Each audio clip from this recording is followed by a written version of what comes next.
All right, what's going on, adventurers? Welcome to another episode of the Adventure One podcast. So this episode is very similar to our November deer hunt series that we did last year. So I am hanging out with Daniel and Kyle in our deer camp, but in a radically different place. So we were actually drawn on one of the Texas hunts, and Texas has kind of a weird draw system. But we were drawn for Laguna, Atascosa, which is basically down by South Padre Island. So we are down here to hunt whitetail, and they also have Nilgai antelope, which is a pretty cool bonus animal that is not available to hunt in most of the country. So we're excited to have a crack at trying to get one of those down. So the goal here is to try to just kind of let you join us in camp, just kind of hang out with us. And we're going to kind of do this as a semi-live series, just kind of do an episode each night. Maybe a long episode, maybe a really quickie. Kind of depends on how the day goes, really. So just kind of an episode following along with our hunt. We'll be here for several days, so we'll have quite a few of these. But today was day one, our scouting day. So, Kyle, how'd it go? I would say it's day two because we started driving yesterday afternoon. That's true. We can't short the journey. Oh, man. Yeah, so it was a long drive, like 8.5 hours ish, somewhere in there. Well, with traffic, probably 9 at least. With a little sleeping at the rest stop along the way and those kinds of things that come along with this type of adventure. But yeah, so we showed up early this morning, and the sun was coming up. We were waiting outside the property, and we were met by the ranger who welcomed us in. Yeah, he's a nice guy.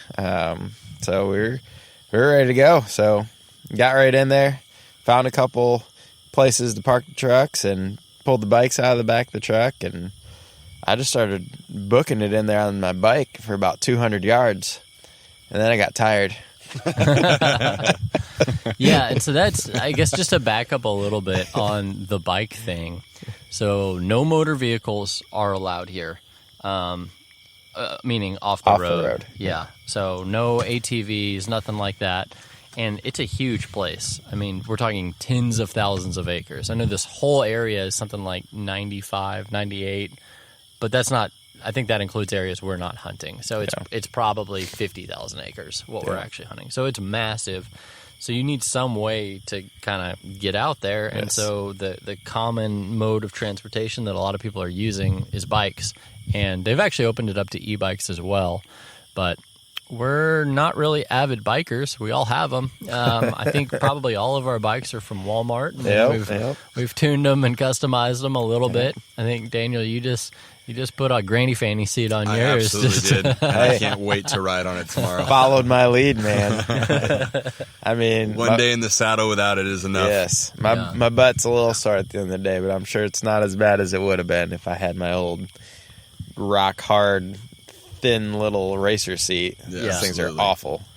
And they allow 1 day for scouting ahead of the hunt. So the hunt actually starts tomorrow. And I'm very glad, even though we did it in kind of I like to think it's an efficient way to travel, but a little bit crazy. Drive down over the night, park, sleep for 2 hours. Or I was so excited I didn't even really sleep. I was just waiting for sunrise. Yeah. So anyways, I took off out on the bike, and I think I went about a little over a mile in, and I actually went to a spot where Pliny had gone before when he has done this hunt before, similar hunt. Yeah. Well, same property. 3 years ago. Yeah. I think. And I was like, oh, here's a spot that I can go out to the end of this and maybe find a trail that goes out to something else.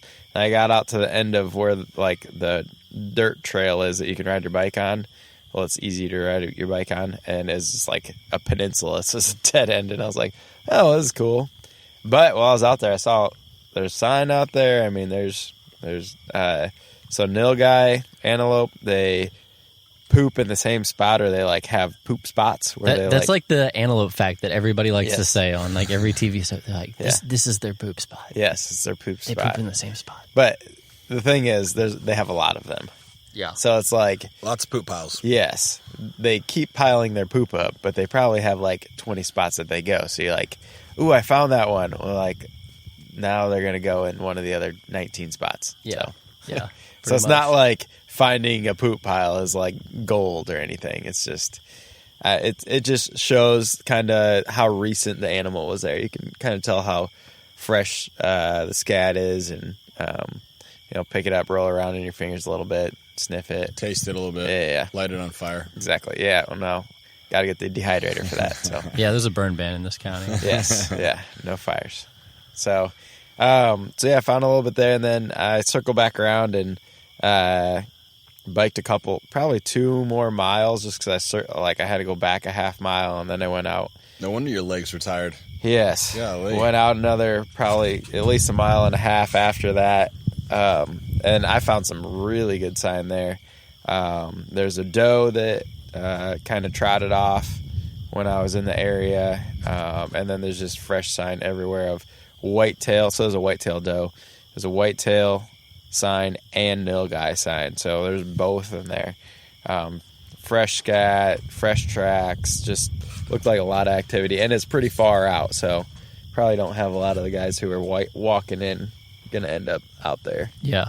Well, and that's kind of been our strategy too, is I think there are a lot of people who are deer hunters because they do this hunt as a Nilgai only hunt. That's what I was drawn for a couple years ago, and man, it was a struggle. And then they do it as a whitetail and Nilgai. So it's actually a whitetail hunt, but you can also shoot the Nilgai.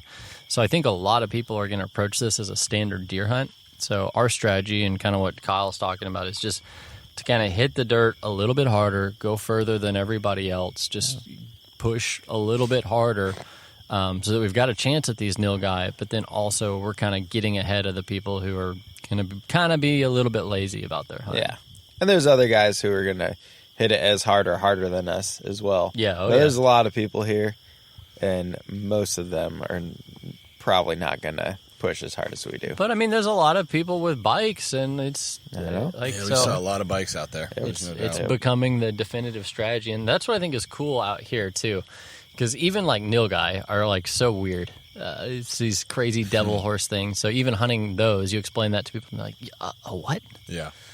And then the fact that we're out here and we all line up at the gate, and then we drive out to our spots at 15 miles an hour, because you can't speed, because they're very protective of that, because it's one of the few places in the country that has ocelots. Then you unload your bike, and then you bike in, and then you get off your bike, and then you get to your hunt area, and it's kind of got almost an adventure race aspect of it. And even Kyle, today you were saying that when we were walking through some of the prickliest, I guess it's a grass. It's like somewhat somewhere between like a yucca and the grass. Yeah. It's like really spiky grass. Yeah, but it's thinner, way thinner than yucca. Yeah, super but it's bendy, pointy like that. But it's got the points. It's on the right end. through your clothes. It's very, very kind to you. But you were saying like you felt like you're in an adventure race when you had your bike. You were carrying it over your head, like slogging through this like sharp grass.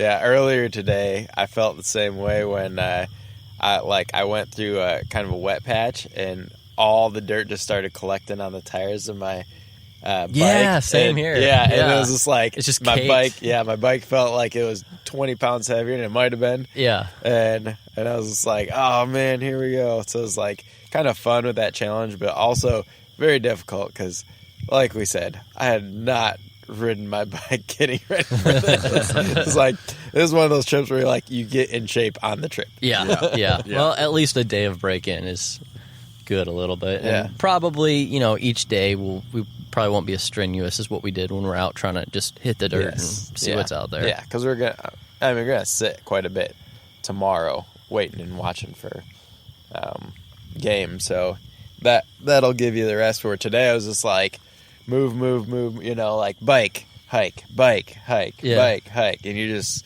scouting and scoping everything the whole time. So yeah, so it was a pretty long day.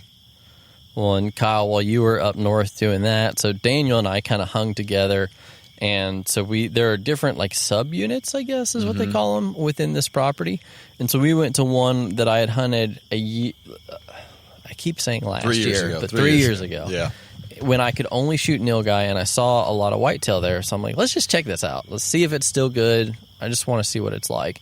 So we went there. We saw quite a bit, but Daniel, I guess, kind of walk us through that. Yeah, I mean, so we rode out, I don't know, probably a mile and a half. Something like that. Somewhere in there. And same thing. The funny thing is, you know, it was early, and so there was a lot of water and wetness on the ground, and our tires got like that. And then your bike started making a funny noise, and I think it was because tires and grass and all this stuff. Yeah. Sounded like a mini Nilgai, maybe.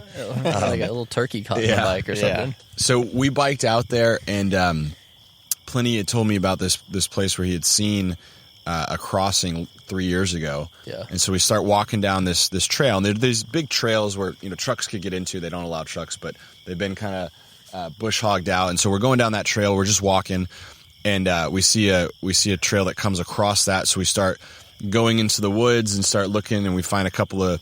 And just to clarify, when you say a trail, it's not even like, it's not gravel, or it's more of like a fire break than anything else. Yeah, no, good point. Good point. So we start seeing some sign. We start seeing a couple of poop piles, and we're getting excited, and we're looking for areas. This is a bow hunt, right? So we're looking for areas where we could actually have a shot, and they're not, 600 yards away. And so as we're looking around, we see this kind of cool scene on these trees. There's 5 or 6 vultures that are just sitting there. One of them's got their wings out drying. Mm-hmm. And I'm like, hey, man, this is early. I mean, this is 8 o'clock in the morning. I'm like, Pliny, let's go and just kind of spook them and get it on video and just see them all kind of take off, right? Yeah, I wanted to get like a slow motion clip of them all. Would have been like so cool. Blowing out of the roost. So we start walking towards it, and I'm actually recording it on my phone, and we're getting closer and closer. And I look over to the right, and actually, before I say this, earlier in the day, we had gone past the property, and when we turned around, there was 5 or 6 cows that were laying on the side of the road on someone's private property that were brown and white. So that's what I'm remembering. And I look over in the field, probably about 500 or 600 yards away, and I see this group of cows. And I go, Pliny, are those cows over there? And he goes... And you meant moo cows. I meant beef moo cows, like beef cows. And he's like, dude, those are Nilgai. And so we pull up our binoculars, and sure enough, there's probably 9 or 10 Nilgai just standing there. They're all cows. I think there's 2 or 3 little babies there with them. And I'm trying to remember, it was like 470 yards or something like that. Yeah, they were out there for sure, but they didn't see us, which was cool. So we just kind of hung back. We were glassing them for a while, which was really cool. And then suddenly off to the right, we see like 1 or 2 more pop up, and I think we saw an actual bull there. So I don't know if you want to talk through that. Yeah, so we were glassing the group of cows, and there was a main group, and then there were kind of some cows and calves off to the side. So we kept changing our count. I think there were at least 9 in the main group, and then we're like, yeah, there maybe are 2 more. And then I saw one that was significantly bigger, and Nilgai have a weird like beard hanging down from their neck. Not like a turkey's beard, but just like it's almost like a mane isolated to the underside of their neck. It's like a kudu. Yeah. And I saw a larger, lighter colored animal, and I thought I saw a beard, and it just kind of stepped back through the trees really quick. And so I think I saw a bull, but he wasn't really. So from what I know about Nilgai, they're very, I guess the 2 genders stay separated. The bulls hang out in bachelor groups, and the cows and calves hang out together, except for when it's breeding season. And so it seemed like maybe he was kind of checking out that group, but he wasn't hanging out with them. So fleeting glimpse. Well, and it was cool because he was definitely bigger, and he was a little bit closer. He was probably only 300 or so yards away, but he was definitely a bigger bodied animal, as we think. So we're kind of pausing, and we're hanging back in the trees, and our goal here was, let's just see what they do. Let's see where they go, and it's good information. Yeah, we're not hunting that day or today, so we're just trying to learn. And so we're watching, and all of a sudden, they kind of get spooked, right? Yeah. And these are very large animals. They're like a mix between like a cow and a horse and a deer almost, but they're fast. They're an antelope species. Bigger than a mule deer, smaller than an elk. Yeah. So they take off running, and they're actually running kind of towards us, like kind of not directly, but kind of at an angle towards us. And so we both kind of duck down on a knee and just try to get as low as we can. We took our orange off to make sure they can't see us. And they probably ran by us, I don't know, 150, 200 yards away from us. Yeah. Ran by us, ran through these trees, and we were like, man, that was still really cool. We saw a ton of Nilgai. But we knew that we didn't spook them because they ran towards us. They ran towards us. They didn't see us. We definitely knew that. So we start walking over there because we're going to go kind of check out what it looks like. And this is a public land hunt, right? Yep. And so there's a lot of other people out here. And sure enough, we see this guy on a bike, and he's coming from, the opposite side. And we still don't know for sure, but we're pretty certain they probably saw him because they've got unbelievable vision. Yeah. Yeah. And so he just, we don't know if the guy saw them or not, but he just came tootling up like Pee Wee Herman on his bicycle. and then they all blew off. But yeah, so it was just cool to see them, watch them for a little while. And of course, we're on OnX the whole time. They're not affiliated with this or anything. We just find it as a good tool. But we're marking spots on our map. And it was actually close to the trail where we had originally ditched our bikes. So we kind of circled around that, got back on that trail and rode a little bit. And there's kind of these weird, I don't even know what to call them, these really, really wide ditches that I think sometimes flood out and are kind of waterways, but most of them are dry or just a little bit swampy. And so it's just like these little low-lying areas and then these like kind of clumps of brush islands. And so we went across one of those, and then as we were crossing it, we were kind of out in the open. I caught some motion out of the side of my eye and saw a deer stand up and then bolt. So obviously she had seen us. I don't think she smelled us. She probably saw us. Yeah.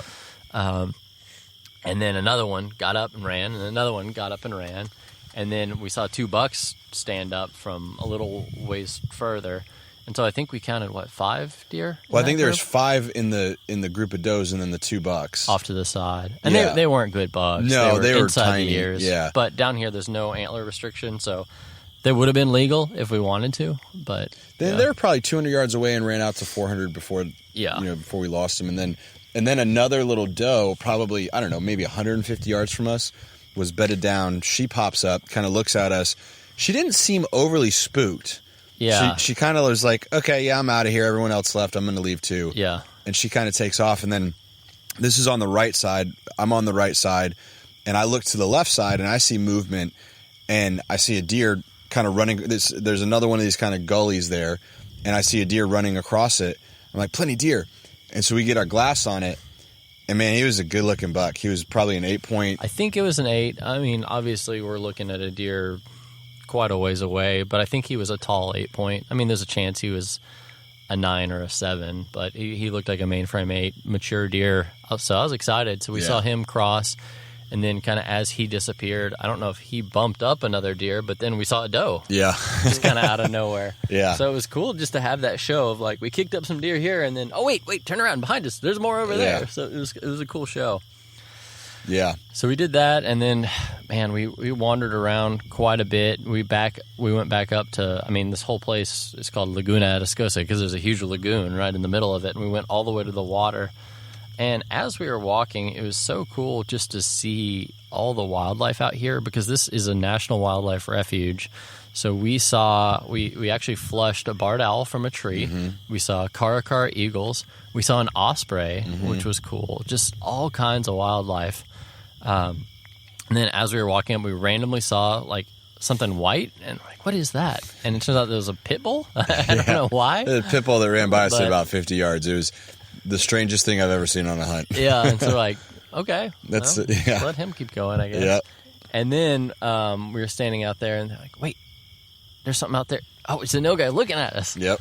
And she had totally spotted us for sure. She was staring right at us. She hadn't barked or alarmed or anything, but she stood there staring at us and then kind of walked off. And then we saw several others get up. And then once they went into open, they started running. And so I think that was a group of 5. Yeah, I think there's 3 cows and 2 calves. I think, yeah. So no matured bulls today, except maybe that fleeting glimpse of what I think is a juvenile bull. But we saw probably 15 to 20 Nilgai on our first day, and probably about 10 deer. And so I was like, holy smokes, that was cool. So cool. I mean, probably some of it was kind of a right place, right time, because we were kind of wandering around and just happened to kick some up. But it was an optimistic start. Absolutely. Yeah, and it was cool because we came down here, not really knowing what to expect, and just being able to see some stuff is a good thing. I mean, it would have been a challenge to get to any of them, I think, we're bow hunting, so you got to get close, but it was cool to see them and see that, hey, there are some animals in the area that we can try to go get after tomorrow. Yeah, and so in terms of what we can legally hunt, because there are a lot of protected animals, there are some interesting things like if you see a rattlesnake, you can't kill it.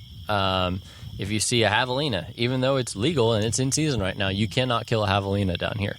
You can kill feral hogs, you can kill whitetail deer, only one can be a buck. You can kill either 2 does or a buck and a doe, and then unlimited Nilgai antelope. So I guess in looking at what we can kill, what we want to kill, I guess, Kyle, do you have specific goals for, like, or do you have a priority, I guess? Are you mostly hunting Nilgai? Are you mostly hunting whitetail? Are you just trying to see whatever happens? I would say whatever happens, just because, like, when it comes to Nilgai, I don't know what to expect. And so I'm just going to, like, kind of play that one by ear. So I'm going to play I know how to hunt whitetail a little better, so probably hunt whitetail style, and then if there's a way I can make a stalk on a Nilgai, I'm going to go for it. Nice. Now, if you see a big, ugly hog, are you going to send one? I am. Yes, we talked about this earlier. Because I went back and forth. On that. Yes, I went back and forth because I was like, well, what if it messes up, shooting a deer or something like that? And I'm like, well, 30, 40 pounds of sausage is pretty good too. Yeah, we got several days. Yeah. What about you, Daniel? Absolutely. Anything I see that's legal, I'm taking a shot at it. Yeah.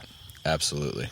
And it's such a cool place. And ultimately, they do this hunt because they're trying to manage the numbers, not manage it to be a trophy ranch or anything like that. Yeah. So that's where it's like, a lot of times on a property, we'll get pictures of a deer and we'll watch them and be like, yeah, let's wait on that one, or that one's a shooter. But here it's just like, if it makes you happy, man, send it. Yep. On public land in a hunt where you're riding a dang bicycle. And you have shot within 50 yards for the most part. Yeah, and any animal you get with a bow out here is a major success, I think. I would say I do have a little bit of a limitation on what I shoot because I'm down to 1 buck tag left. Yep. So if a little button buck or a little fork buck or something comes running in front of me, I will probably let it pass. Yeah. That's probably a good call. So, but other than that, everything else is legal. I'm going to let it fly. At this point, I'm kind of leaning in the same direction. I'm like, if I see a spike or a forky or something, I'm probably going to let it pass. Just because I've got some other properties that I can hunt. I don't know if you guys can hear that, but there's like a fisherman towing a boat playing mariachi music in the background. This is part of camp life. This is the greatest part about this part of Texas. Yeah, I was gonna say, we're a stone's throw from the border down here. Yep. But so I think I may pass on a small buck just because I've got some other places that I want to hunt off of, and I think it's going to come down to me needing to use buck tags on those places. But if I see a doe, and you've already used one as well. Yeah, I've shot 1 buck tag, 1 doe tag. So I've got 1 dedicated doe tag, and then everything else it would have to be a buck tag, whether I'm using that on either. So if I see a doe, I'm going to send it for sure. If I see a pig, I'll probably shoot, unless for some reason I feel like it's really going to mess up my hunt, or if I see a whitetail and a pig at the same time, I probably won't. But Nilgai would be kind of the crown jewel of it all, just because. What a rare thing to get to hunt. It's just like, it seems like Nilgai are, from what we've seen a little bit, that they seem a lot more intelligent, a lot more wary, and have a lot better vision than whitetail deer. Yeah. And not to say, whitetail deer, in my opinion, aren't that smart, but they are so twitchy. Yeah. So For sure. That's what we're kind of looking at. And then we kind of came in for a lunch break, set up the tent, the canopy, the grill, kind of got things going. Went out to scout a little bit more. That ended up kind of being a bust. We kind of found an area that was really pretty. Yeah. Just because it was kind of on the side of one of these brackish lakes. It felt like we were on the beach in Mexico. Yep. But it was so open. We just weren't seeing, we were seeing some old deer footprints and some old Nilgai footprints, but nothing that indicated we should set up there. So I think ultimately our morning scout was very successful, but our evening it was just kind of checked something off the list. We were just we're all getting some exercise, to say the least. We're all dragging pretty bad too. Yep. And Pliny, what else did you see?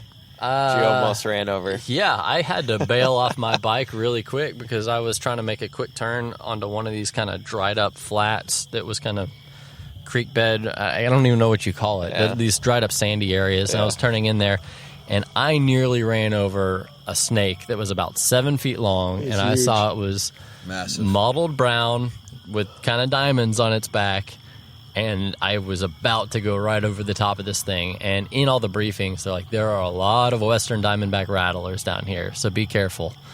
So when I saw that, I bolted. Yeah. But it turns out, as I watched it slither away, I think it was a bull snake. Yeah. So it was big. It was a big snake. It got my attention, got my heart going for sure. Snake. But nothing dangerous. Probably one of the biggest snakes I've seen in the wild. All right, so sorry if there was an awkward pause. Once again, there was another mariachi playing vehicle. I guess it wasn't mariachi. It was more kind of Spanish polka. But this time we're coming down the Arroyo Colorado on a speedboat right behind us. So some weird interruptions here. But I guess about that evening scout, any other thoughts about that? Lessons learned, anything to take away? No, I mean, we saw a couple of blinds out there that people had set up, and I think those locations that we found them in, they could be okay. But other than that, like you said, I mean, it was a lot of really wide open land. And the challenge with Nilgai and bow hunting them is you can see one 500 yards away, you're never going to get to it. Yeah, you can't do anything about it. Yeah, you're just going to sit there and salivate at the mouth. So, yeah, it was interesting, but definitely, I think there's definitely some other spots we're going to set up tomorrow where we might have some more success. Sweet. Well, and so we got back. We did a little Walmart run, even though I'm recently I just get mad every time I go to Walmart. I have a bias there for sure. But in a town or in an area like this, it's the one place where I think what did we need? An extension cord, a bike seat, ice, just random stuff. Just some little, So did our Walmart run, and then on the way back there was a little bait shop, and so I picked up some frozen shrimp because we are right on. I guess I would call it a brackish estuary. So I'm going to throw some of those on a hook, see if I can catch some, I don't know, speckled trout or something like that. That'd be awesome. I want to eat that for dinner tomorrow. Yep. So we're just sitting here right now. We just finished some chili, had some drinks, and just relaxing, enjoying camp life. Yep. So I guess close us out, guys. Any other thoughts? Any specific things you're looking forward to, or any observations? I mean, I'm looking forward to the whole thing. This place is beautiful, and the animals are out there, so we just gotta go get them. Awesome. And Absolutely. I'm running camera this whole time too, self-filming, running around on a bicycle. Like, never know how it's going to turn out, but that's why this isn't in the TV show. It's just to do it for fun. So hopefully we'll get some cool video out of this, and then we'll be doing one of these episodes every night at camp. So you guys can just kind of hang out with us, share in our hunting camp, and hopefully share in some success stories of arrows flung and animals on the ground. Yeah. Absolutely. Well, thanks for tuning in. Until next time, stay safe, be free, and never stop seeking adventure.